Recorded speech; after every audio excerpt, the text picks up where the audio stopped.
നമസ്കാരം. കൊൽക്കത്തയിൽ ചികിത്സയ്ക്കെത്തിയതിന് തൊട്ടു പിന്നാലെ കാണാതായ ബംഗ്ലാദേശ് MP അൻവറുൽ അസമിന്റെ കൊലപാതകം ആസൂത്രിതമാണ് എന്ന് കണ്ടെത്തിയിരിക്കുകയാണ് ഇപ്പോൾ ബംഗാൾ പോലീസ്. MP കൊലപ്പെടുത്താൻ സുഹൃത്ത് 5 കോടി രൂപ നൽകിയതായും US പൗരനായ സുഹൃത്തിന് കൊൽക്കത്തയിൽ സ്വന്തമായി ഫ്ളാറ്റ് ഉണ്ട് എന്ന് കൂടി പോലീസ് പറയുന്നു.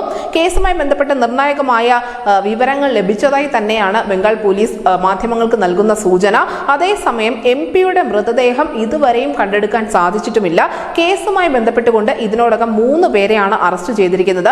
ഈ വിവരം ബംഗ്ലാദേശിന്റെ ആഭ്യന്തരമന്ത്രിയായ അസദുസമൻ ഖാൻ അറിയിക്കുന്നുണ്ട്. കൊൽക്കത്തയിലെ ഫ്ളാറ്റിൽ വെച്ച് തന്നെയാണ് ഈ കൊലപാതകം ഉണ്ടായത് എന്നാണ് ബംഗ്ലാദേശിന്റെ ആഭ്യന്തരമന്ത്രി സ്ഥിരീകരിക്കുന്നത്. അൻവറുൽ അസമിന്റെ വിയോഗത്തിൽ പ്രധാനമന്ത്രി ഷെയ്ഖ് ഹസീന ഉൾപ്പെടെയുള്ള പ്രമുഖർ അനുശോചനം അറിയിച്ചിട്ടുമുണ്ട്. മെയ് 12-ാം തീയതിയാണ് ബംഗ്ലാദേശിന്റെ MP ആയ അൻവറുൽ അസീം ചികിത്സയ്ക്ക് വേണ്ടി കൊൽക്കത്തയിൽ എത്തിയത്. കൊൽക്കത്തയിൽ എത്തിയതിന് തൊട്ട് പിന്നാലെ MP സുഹൃത്തായ ഗോപാൽ ബിശ്വാസിന്റെ വീട്ടിലാണ് താമസിച്ചിരുന്നത്. മെയ് 15-ാം തീയതി താൻ ദില്ലിയിൽ എത്തിയതായും VIP-കൾക്കൊപ്പമാണ് എന്നും തന്നെ ഇങ്ങോട്ട് വിളിക്കേണ്ടതില്ല എന്നും വാട്സാപ്പ് സന്ദേശത്തിലൂടെ MP ഗോപാലിനെ അറിയിക്കുകയും ചെയ്തിരുന്നു. ഇതേ സന്ദേശം തന്നെ അദ്ദേഹം തന്റെ PA-ക്ക് കൂടി അയച്ചിട്ടുണ്ടായിരുന്നു. മെയ് 17-ന് MP-യുടെ കുടുംബത്തിന് അദ്ദേഹത്തിനെ ബന്ധപ്പെടാൻ കഴിയാതെ വന്നതോടുകൂടിയാണ് സുഹൃത്തായ ഗോപാലിനെ ബന്ധപ്പെട്ടത്. അന്ന് തന്നെ കുടുംബം ധാക്ക പോലീസിൽ പരാതി നൽകുകയും ചെയ്തിരുന്നു.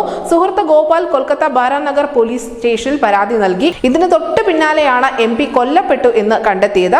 അയൽ രാജ്യത്തെ MP കൊല്ലപ്പെട്ടിരിക്കുന്നത് മമതാ ബാനർജി ഭരിക്കുന്ന പശ്ചിമ ബംഗാളിലാണ്. നമുക്കറിയാം, ഇന്നലെയാണ് നന്ദിഗ്രാമിൽ BJP-യുടെ നേതാവിനെ തൃണമൂൽ കോൺഗ്രസ് നേതാക്കൾ വെട്ടിക്കൊന്നത്.